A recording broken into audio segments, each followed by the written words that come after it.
Well, I'm Sara Yeo. I am a professor in the Department of Communication at the University of Utah, and I am first author on the piece that I will be talking about here today. So in this particular piece, which was published in Science Communication earlier this year, my team and I are looking at sort of running an experiment on people's perceptions of trustworthiness associated with scientists after listening to sort of an audio recording with some jokes in them. And so they're satirical jokes, which means they're somewhat sarcastic, and by nature, satire tends to be a biting form of humor. And so we had about 720 respondents to this particular survey. It was a survey experiment. We had 3 conditions. There was a control condition where there was no humor. And then there were 2 humorous conditions where we had either a gentle form of satire or a more harsh and kind of biting, more pointed jokes form of satire. So respondents were randomly assigned to one of the 3 conditions and then answered some survey questions, both before and after. But some of the survey questions, things that we measured after, were perceptions of mirth, so how funny they thought the thing they listened to was,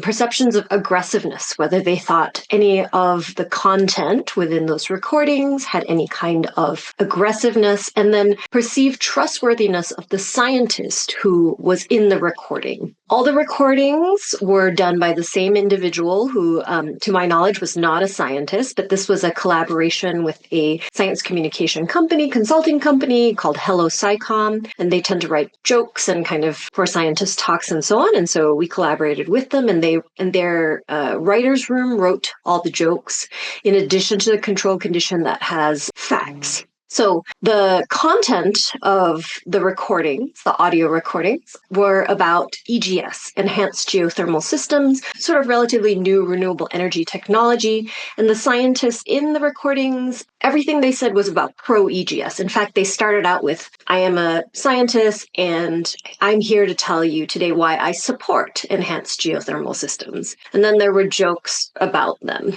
As I mentioned, we measured mirth and aggressiveness after they listened to these sort of recordings. The recordings were about 1.5 minutes to maybe 1 minute and 50 seconds. And we found out that, both the recordings increased perceptions of mirth. They thought they were funny, as intended to be, relative to the control condition, which was just facts.